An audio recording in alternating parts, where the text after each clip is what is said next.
네, 안녕하십니까. 제가 그동안에 그 동양의학하고 성경 원문 번역, 이걸 동시에 했었어요. 그러니까, 사람들이 헷갈려요. 그래서 아예 이번에 약초 TV 채널을 별도로 하나 만들었습니다. 저는 예, 전문적으로 약초만 계속 강의할 예정입니다. 어, 하여튼 뭐 약초를 설명하기 전에 이 약초가 언제부터 시작됐나 그것부터 간략하게 좀 말씀드리겠습니다. 인류의 시작이 뭐 정확하게 언제부터다라고 말한다는 게 사실 힘들어요. 현대의학이 없었던 아득한 그 예전으로 거슬러 올라가 인류의 그 질병 치료에 아주 절대적인 치유 물질로 쓰였던 재료이죠. 어찌됐든 간에 인류는 그 생존해야 하는 생명체이기 때문에 살아가면서 크고 작은 질병들이 생겨났을 것입니다. 이러한 질병에 대처하는 나름대로의 그 노하우가 축적이 돼가지고 수천 년 동안 내려온 것이죠. 뭐 문자가 없었던 시기라서 뭐 입으로 전하는 뭐 구전 또는 뭐 동굴 안에 그 암벽 거기다 그림 형태로 나타내고 또는 뭐 여타 다른 방법으로 후손들에게 이렇게 전해졌을 것이다 이렇게 생각이 됩니다. 뭐 예컨대 참견의 몸이 상해서 감기에 걸려가지고 어 이렇게 감기 걸린 상태에서 고춧가루가 들어간 얼큰한 음식을 먹었더니 감기가 낫더라. 라는 그 경험을 입에서 입으로 이렇게 전해졌을 것이고, 고추의 성질은 그 발산하는 효능이 있는 것이죠. 내부로 들어온 찬기운을 발산을 통해서 찬기운이 밖으로 빠져나가면서 병이 낫는 것입니다. 당연히 그 병원체인 바이러스도 함께 빠져나갔을 나가지 않겠습니까? 문자가 없을 시에는 그 고추의 기능을 알 리가 없죠. 그냥 먹으니 낫더라. 뭐 이런 식이죠. 지금 문자가 없을 시에는 뭐 입으로 이렇게 전하기 때문에 그 노하우가 널리 퍼지지 못하고 가족이나 뭐 자기 친척 아니면 주위 사람 한 작은 집단 안에만 이렇게 전달이 되지 널리 그 노하우가 퍼지지 못한다는 얘기입니다. 이제 드디어 문자가 만들어지고 이런 물질을 연구하고 또 논리적이고 체계적으로 정리해서 세상에 널리 알리는 계기가 된 것이죠. 그게 이제 학문이 된 것이죠. 이러한 자연에 기초한 동양의학은 주로 동양의 인도, 중국, 한국, 일본 등지에서 발달하였지만 주로 중국과 한국, 한국에서 주도적으로 발전시켜 왔다. 이렇게 말씀드리고 싶습니다. 어, 그 역사를 본다면 2000년 전 원전 의서라고 할 수 있는 신농 본초경을 말할 수가 있죠. 그리고 그 이후로 황제 내경, 그리고 최신 의서라고 할 수 있는 의학인문, 그리고 허준 선생님의 동의보감, 이런 등등이 이제 최신 의서라고 할 수 있는 것이죠. 필자는 뭐 중국 중의대에서 수업을 해서 박사까지 마쳤습니다. 절경성에 있는 중의학 대학 의학 박사 내과 전문입니다. 뭐在浙江 중의 大学 중의 体育 내과 그래서 중국 병원에서 3년 내내 진료를 하면서 박사 논문을 썼고 환자를 안 보면 박사 통과하기가 힘들어요. 중국은 인민들이 워낙 많기 때문에 그렇습니다. 의료진은 좀 부족하고 중국 사람들은 각기 어떤 전공이 됐든 박사까지 가는 사람이 거의 없습니다. 그래서 드물어요. 그나마 이제 의료는 조금 그래도 몇 명 뜨문뜨문 있는데 다른 전공은 거의 없습니다. 공산주의에서 박사, 교수 뭐 이런 사람들의 월급이 일반 노동자보다 약간 더 받는 것은 사실입니다. 그렇지만 약간 더 받으려고 힘들게 고생하지는 않는다. 이런 분위기 때문에 의료진이 절대 부족하다. 이렇게 말할 수 있는 것입니다. 인구는 많고 의료진은 부족하고 그래서 어, 석사는 그렇지만은 박사 3년은 무조건 환자를 봐야 돼요. 그리고 논문 통과를 해야 가능합니다. 그래서 어려움이 이루 말할 수 없이 참 힘들었죠. 말도 안 통하는 처음에는 뭐 사실 중국어가 중국어도 꽤 어렵습니다. 교수들의 그 강의를 받는다는 것도 사실 엄청 힘들어요. 한자를 정자로 강의 중에 정자로 쓰면 그나마 좀 괜찮은데 뭐 막 그냥 라면 뭐 이렇게 라면 꼬불꼬불한 것처럼 한자를 막 그렇게 막 속도감 있게 해버리니까 도대체 이거 뭐 이해하기 힘들죠. 하지만 그런 어려운 속에서도 참아내고 제가 끝냈습니다. 하여튼 환자가 이렇게 너무 많다 보니 병원 내부에서 강의 받을 때가 상당히 많았습니다. 물론 학교하고 병원하고 격일제로 왔다 갔다 하거든요. 학교와 병원을 왔다 갔다 하다 보니 뭐 중국 의대 내부를 어느 정도는 분위기 파악을 할 수 있죠. 학문적 자료를 비교하자면 중국의 학문적 자료는 한국에 비해 엄청난 차이로 많다. 이렇게 말씀드리고 싶습니다. 그런데 좀 특이할 만한 것이 교내 도서관에 가보면 우리의 허준 선생님이 그 해놓은 그 동의보감이 중국어로 번역이 됐어요. 그래가지고 절대 의서인 황제내경과 나란히 놓여 있다는 사실이죠. 참 그 광경을 보면은 한국 사람으로서 감개무량합니다. 예. 자존심이 강한 중국인들도 이 학문적 세계에서는 어쩔 수 없는 것이다. 또 이런 생각이 들어요. 그래서 예.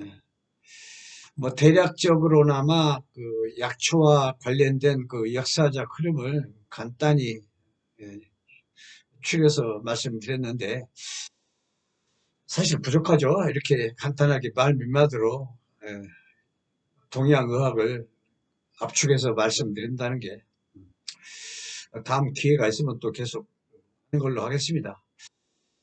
이 세상 모든 물질은 살았든 죽었든 그 나름대로의 그 자기가 가지고 있는 그 특성이 있는 것입니다.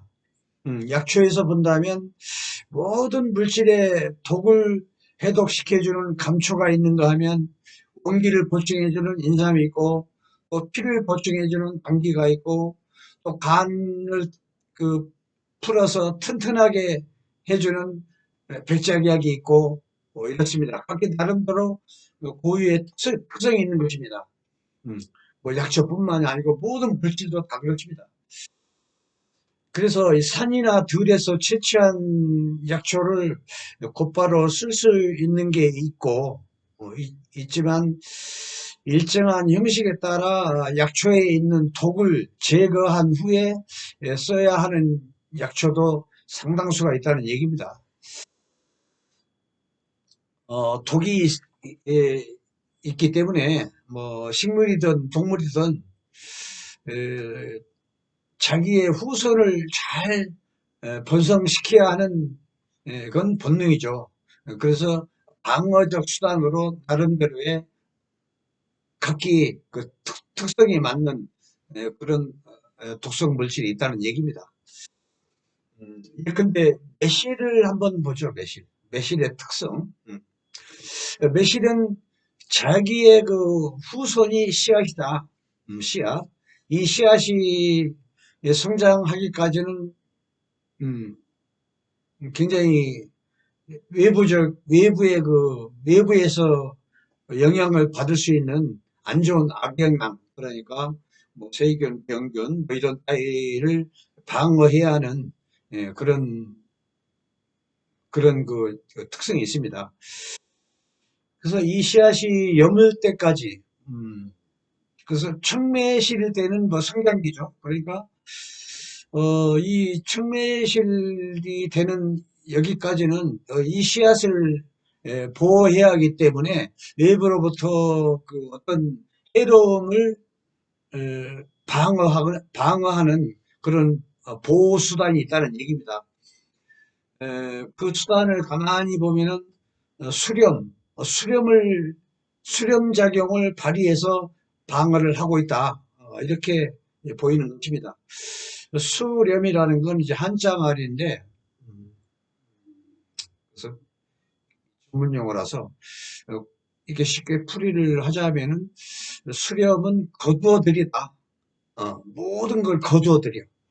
음. 그래서 있는 그 존재를 다 그냥 어떻게 표현을 해야 하나? 어떤 가지고 있는 특성을 다 그 거둬버리기 때문에 상대방의 그 가지고 있는 그 본질이 없어져 버려요. 그래서 이렇게 수렴의 특성이 있는 물질 중에서도 특별히 그 작용이 뛰어난 것입니다. 이 매실은. 이렇게 수렴작용에 독특한 그런 독을 만들어서 내부로부터의 그 해로운 세균, 바이러스, 병원균에 대항을 하는 것입니다. 그래서 이 세균, 바이러스, 병균들은 이 수렴작용이 마치 핵폭탄 같은 그런 것이죠. 근데 우리 인간한테는 이러한 그 작용이 어, 오히려 유익한 그런 면이 상당히 많습니다. 음. 그래서 모든 약초가 이처럼 인간한테 뭐 유용하진 않습니다. 예컨대 뭐 부자나 바나나 뭐 이런 이 같은 성질은 잘못 쓰면은 엄청 심한 부작용으로 다가올 수도 있는 것이죠. 예컨대 부자보다 더 센 초두. 초두는 옛날 그 원시인들이 동물을 잡을 때 화살촉에다가 그걸 발라가지고 쏘면은 그냥 직사를 하죠. 그 화살을 맞은 동물이 독 중에 아주 상독이죠. 어, 그런 그 독에 맞으면 직사할 정도로 동물이 그 정도로 강력한 심한 그런 독이 있는가 하면은 하여튼 그것도 층층이 하여튼 뭐 천차만별입니다. 이렇게 각자 가지고 있는 그 성질이 천태만상이기 때문에 자연 약초가 가지고 있는 각양각색의 그 성질을 앞으로 시간을 두고 하나하나 설명해 나가기로 하겠습니다. 수렴이라는 성질을 말하라면 즉 모든 걸 상대방 그 있는 그 물질, 본질을 싹 걷어버리기 때문에 그 본질이 완전히 없어져 버려요. 쉽게 말해서 바이러스다. 그러면 바이러스를 아예 다 말려 죽여버려요. 완전 시체를 만들어 버린다는 얘기입니다. 세균, 바이러스, 뭐 병원군 자체를 그 정도로 강력한 것입니다. 병균한테는 인간한테는 뭐, 유익하겠지만 그러나 그 씨앗이 그 다 성장해서 여물어지면 외부로부터 그 방어적 그 수렴 성질은 없어지고 이제는 반대로 과육이 달고 먹음직스럽게 노랗게 변하는 것이죠. 이제 씨앗이 여물어졌으니 성장기가 끝나고 촉매실에서 여물어졌으니 더 이상 씨앗의 발육을 걱정할 필요가 없다는 얘기입니다. 이제는 누구한테나 반대로 이 먹음직한 과일을 따먹게 해야 돼요. 그래서 이 씨앗은 먹지 않고 뱉어내니까 동물이 먹으면 뱉어내죠. 자손이 상하는 것이 아니고 오히려 널리 번성할 수 있다는 것입니다. 땅에다가 뿌리를 내리고. 그 예전 의원들은 이런 수렴성질의 그 성질을 이용해 전염병이 돌았을 때 지령이라든가 매실을 활용해서 전염병을 다스렸다. 의서에 보면 그래요. 동의보감이나 그 의학의문이나 황제내경이나 신농본칙에도 한결같이 수렴성질이 이렇게 많은 걸 거의 세균 바이러스 이런 거 물리칠 때 많이 쓰던 겁니다.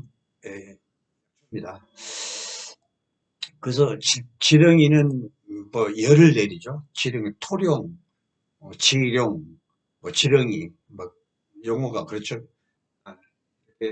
지렁이는 엄청 갑자기 열이 나는 걸 아주 효과적으로 열을 싹 내려주죠.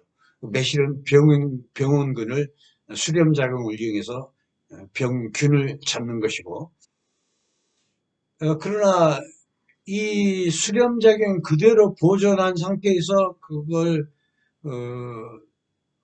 뭐 데려서 그걸 먹여야 하는 것이지, 이걸 뭐 설탕물에 설탕을 몽땅 넣어가지고 몇 개월 동안 담궈서 그걸 먹으면 그 수렴작용이 싹 없어지는 것입니다. 즉 설탕물이나 마찬가지라는 얘기입니다. 논리로 봐서, 오행 논리로 봐서 설탕물은 단맛이니까 토란 말이죠. 그리고 신맛, 신맛의 춘매실은 목이라는 얘기죠. 목국토, 이게 정상이거든. 그런데 설탕물을 왕창 넣어버리면은 반대로 토가 목을 극하는 그런 거꾸로 되는 것이기 때문에 신맛이 싹 없어져 버려요. 그러면 그 효능도 전혀 기대할 수 없다. 이렇게 말씀드리겠습니다. 수렴작용처럼 각각의 동식물들은 각기 자기 자손을 보호하기 위해 나름대로의 그 특별한 방어적 수단들이 각양각색으로 이렇게 있다는 얘기입니다. 그래서 들에서 산이나 들에서 채취한 자연 약초에는 반드시 독성이 있다. 그걸 우리 인간이 또 안전하게 다 알아내가지고 어떤 독은 어떻게 해독을 하고 어떤 형태의 그 독은 어떤 식으로 해독을 하고 다 이게 법제라는 그 과정이 있습니다. 법제를 해가지고 손질을 해가지고 인간이 먹어도 안전한 그런 상태로 약재로 만드는 것이죠. 그래서 그냥 먹어도 되는 약초도 있어요. 그렇지만 상당수가 각기 나름대로의 그 독성을 해독해가지고 이렇게 인간이 먹어도 안전하게끔 해놓은 상태에서 쓰고 있다. 이걸 말씀드리고 싶어요. 그래서 제 생각에는 그렇습니다. 뭐 이렇게 하는 과정이야 뭐 엄청 힘들어요. 예컨대 숙지황 하나 만들려면 뭐 한번 찌고 말리고 찌고 말리고 이걸 무려 9번을 해야 돼요. 그래야 비로소 쓸 수 있는 약초로 약초가 되는 것이죠. 약재가 되는 것이죠. 뭐 여러 가지 뭐 이 해독하는 방법은 여러 가지가 있죠. 그래서 그걸 안전하게 해놓은 걸 세상에 가서 사쓰는 게 좋을 것 같아요. 그리고 정 불안하면은 한의원이나 한약방 가서 자문을 구하고 이렇게 해야 안전한 것이지, 하나밖에 없는 내 몸뚱아리를 그렇게 함부로 그렇게 그 위해성이 있는 것을 아무 생각 없이 그렇게 한다는 것도 사실 좀 그래요. 그래서 이렇게 그 약초라는 게 그 독이 있는 게 있고 없는 게 있고 그 성질이 천차만별이고 그 각양각색인데 어째 이렇게 인체와 약초를 그렇게 가볍게 생각하고 이렇게 함부로 먹는가? 전문가한테 물어보고 최소한 물어보고 이렇게 해야 할 것 같아요 앞으로. 그래서 이렇게 기본적인 공부도 하지 않고 뭐 무병 장수를 바란다는 것은 뭐 한마디로 욕심이다. 최소한의 가벼운 공부라도 해야 하지 않느냐 이런 생각입니다.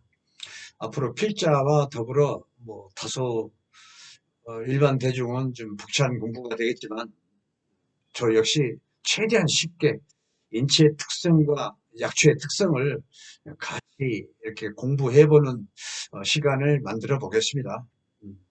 네, 많은 성원 바라겠고요. 오늘 첫 시간이라 하여튼 이제 계속 약초만 할 것인데 그냥 말고 끝내기가 좀 아쉬워요. 그래서 우리가 흔히 알고 있는 감초 한 가지만 제가 소개해 드릴까 합니다. 감초란 흔히들 말하기를 뭐 약방의 감초 그 얘기죠. 약방의 감초라는 건 약방에 가보면 모든 처방에 다 들어가요. 안 끼는 데가 없어요. 그래서 약방의 감초라는 얘기입니다. 내부탕에도 들어가고 사물차에도 들어가고 뭐 모든 뭐 보중이 땅, 뭐 육미중앙 땅 안 가는 게 없어요. 다 조금씩 들어갑니다. 왜 그러냐? 감초는 천연 해독제입니다. 해독제. 그래서 의사에 보면은 모든 약물 중독을 해독한다 이렇게 나와 있어요. 그리고 뭐 이런 약초들을 보면은 가는 곳이 다 정해졌어요. 간으로 가는 게 있고 폐로 가는 게 있고 뭐 콩팥으로 가는 게 있고 또 비위로 가는 게 있고 다 틀립니다. 그렇지만 이 감초는 특별히 특별하게 간 곳이 그 정해져 있는 게 아니고 오장육부 다 갑니다. 이게 12경락을 다 들어가요. 그래서 인체 혹시나 모를 유해한 그 독을 다 해독해냅니다. 그리고 이 약초와 약초끼리도 서로 트러블이 있는 약초가 있고 그렇습니다. 다 화합을 시켜요. 그리고 사람의 그 뱃속, 비위를 화합을 시켜요. 음. 그래서 비위를 그 화합을 시켜가지고 비위 허약한 사람을 비위를 아주 좋게 해서 식사를 잘하게 소화가 잘 되게 그렇게 해주는 특성도 있고 참 그저 해독한다고 그랬어요. 이 약초에서 말하는 그 독 그러는 건 거의 열독이라고 봐야 돼요. 거의 부자라든가 뭐 이런 식으로 열독 열이 열이 극렬한 거 그런 게 인체에 들어가면 막 따끔따끔하기도 하고 열이 팍 나기도 하고 초독 같은 건 피를 파고 죽을 수도 있고 그런 것이죠. 거의 그런 걸 알게 모르게 다 해독을 해냅니다. 그렇기 때문에 열독과 관련된 그 증상, 그 목구멍이 막 아픈 거, 인후정통, 인후정통 이 안에 열이 뭉쳤다는 얘기죠. 그게 맞서 염증. 하여튼 염증, 열, 이거 해독을 하는 데는 아주 선수입니다. 그래서 목구멍이 아플 때도, 감초를 생감초 한 주먹 해서, 주전자에 데려서 그걸 하루나 이틀 먹으면은 싹 없어져요. 신기하게. 그리고 심장이 남자들 거의 없는데 여자들 심장이 벌렁벌렁, 둥둥둥둥. 그래요. 심장이 벌렁벌렁 둥둥둥 하는 그것은 심장 내부에 피가 부족해서 그런 겁니다. 그래서 허혈이 뜨는 거야.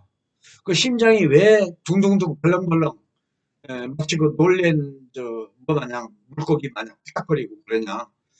문서에도 그렇게 표현을 했어요. 음, 어항 속에 물고기가 있는데 어항이 물이 꽉 차 있으면 유유히 물고기가 다니는데 어항에 물고기가 바닥이 나면 물고기가 물이 적으면 예, 표현을 그렇게 했어요. 의사에도 정확하게 아주 이해하기 쉽게 그렇게 표현을 했어요. 사람도 마찬가지야. 심장 안에 피가 부족하면 음, 막 벌렁벌렁 그러면서 허열이 솟구쳐. 그래서 아까 열 끄는 데는 아주 선수라고 그랬죠. 열을 맑게 시원하게 그러면 이제 벌렁벌렁 붕붕이 순간적으로 좋아지죠. 예, 그러나 근본적인 해결책은 안 됩니다. 이 심장 안에 피를 채울 생각을 해야 돼. 피 채우는 건 음식으로도 힘들고 그 양약으로도 피 생기는 양약은 없어요. 예. 오로지 이런 자연 물질, 약초 이거밖에 없어요. 제가 그래서 거기에 피가 생기는 뭐 당기라든가 뭐 숙주향이라든가 이런 게 여러 가지 물질이 있죠. 이걸 열심히 채워야 돼요. 이건 뭐 며칠 먹어서 피가 채워지는 게 아니에요. 음. 그래서 피가 채워질 때까지 장기간 뭐 보름이건 한 달이건 뭐 두 달이건 차로 이렇게 들여서 잡수시면은 소기의 목적을 달성할 수가 있고 그걸로 이제 오래 살 수가 있는 여건이 되는 것입니다. 사람이 피로 살고 피로 죽어요. 피로 병들고 피로 늙고 피 관리를 잘해야 돼요. 음. 그래서 그런 그 구체적인 방법은 다음 시간에 하는 걸로 하고 일단은 오늘은 감초의 그 기능 이런 걸 제가 말씀드리고 있습니다. 또 한 가지 마지막으로 이런 뭐 목구멍 아플 때 가슴 벌렁벌렁 할 때 뱃속에 뭐 화합이 안 돼서 소화가 안 된다거나 애체한다거나 이럴 때 감초를 쓰는 것이고 또 하나 뱃속이 찬 사람은 감초를 살짝 프라이팬에다가 노릇노릇하게 살짝 부어서 써야 돼요. 그냥 생으로 쓰지 말고 그렇게 해야 뱃속이 차가운 사람은 그래야 뱃속이 그런 게 그 느낌이 좋아집니다. 그래서 소화도 잘 되고 또 마지막으로 그한 가지 좋은 게 하나 있습니다. 여자들 이제 특히 연로하신 할머니들이 이런 경우가 많은데 의사에 보면은 음경, 음부, 질속이 아픈 거, 예. 질속이 아픈 것을 이건 뭐 산부인과 가도 잘 안 되고 막 그래요. 어, 이게 막 5년, 10년, 심지어 15년 동안 그게 막 따끔거리거나 가렵거나 이런 거 가지고 고생하시는 그 할머니 한 분이 있었어요. 그때 그 할머니가 자기는 한 20년 가까이 이걸로 고생을 했대. 예. 그래서 가렵거나 따끔거리거나 그 부위가 그러다 보니까 남들한테 말도 못하고 냉가슴 앓듯이 어, 그렇게 고생을 많이 했는데 제가 그 감초 한 주먹이면 될 것 같으니까 감초 조금, 음, 조금 타서 계속 한 일주일이고 한 뭐 이렇게 데려서 하고 그러더니 정말 뭐한 열흘 후에 또 저를 또 만났어요. 그래가지고 반갑다고 수박 한 덩이를 핑핑대고 가져오시더라고. 그래 너무 고맙죠. 하여튼 뭐 그게 다 정이죠. 그래서 그런 적이 있습니다. 그래서 혹시나 연로하신 분들이 그 음경 속에 가렵거나 따끔거리고 이런 걸 오랜 동안 치유가 안 되는 걸 감초로 해결할 수 있다. 하나 또 그냥 감초하지 말고 감초 끄트머리가 있어요. 감초면 끄트머리 잘라가지고 끄트머리만 모아서 그래야 효과가 더 좋습니다. 끄트머리만 모아서 감초 가지 끄트머리 탁 잘라가지고 그것만 모아서 써요. 그러면 효과가 더, 더 좋습니다. 그러면 제가 또 이제 시작을 했으니만큼 앞으로 열심히 하겠습니다. 또 시작인 만큼 구독과 좋아요 이것도 좀 부탁드리겠고요. 또 다음 강의를 또 준비하는 걸로 하겠습니다. 네, 감사합니다.